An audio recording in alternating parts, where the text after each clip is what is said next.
ప్రార్థన. గౌరవనీయులు తుమ్మల నాగేశ్వరరావు గారంటే మాకు చాలా గౌరవం. వారి మాటలతో నేను సంపూర్ణంగా ఏకీభవిస్తా ఉన్నాను.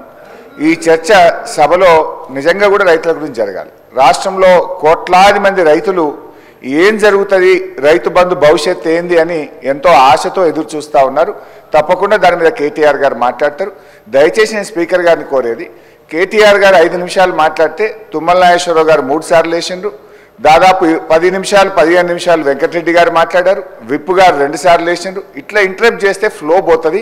దయచేసి మీరు ఇంటరప్ట్ చేయొద్దు అనేది ఒక మనవి. ఇక వెంకటరెడ్డి గారు నా పేరు తీసుకున్నారు కనుక నేను దానికి పరిమితంగా చెప్పే ప్రయత్నం చేస్తాను. ఎందుకంటే సభను తప్పుదో పట్టించే ప్రయత్నం చేసినారు. ఒకటి, మిషన్ భగీరథలో 50,000 కోట్లు తినేశారన్నారు. అసలు మిషన్ భగీరథకు అయిన ఖర్చే 28,000 కోట్లు అయితే 50,000 కోట్లు తినేశారని మాట్లాడడం సబబు కాదు. అది సభ రికార్డుల నుంచి తొలగించాలి.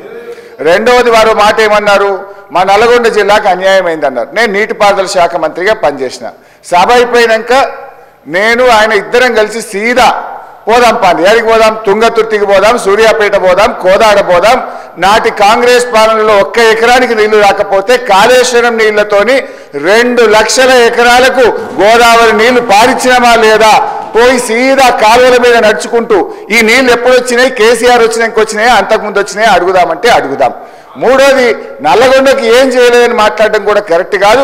నల్లగొండలో 3 మెడికల్ కాలేజీలు పెట్టింది కేసీఆర్ గారు.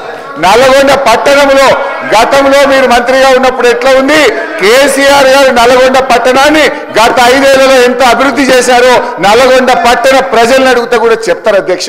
యాదాద్రి పవర్ ప్లాంట్ ఇచ్చిన అధ్యక్ష. ఇలా నల్లగొండను అన్ని రకాలుగా ఆ జిల్లాను సమగ్రంగా అభివృద్ధి చేసింది బీఆర్ఎస్ పార్టీ.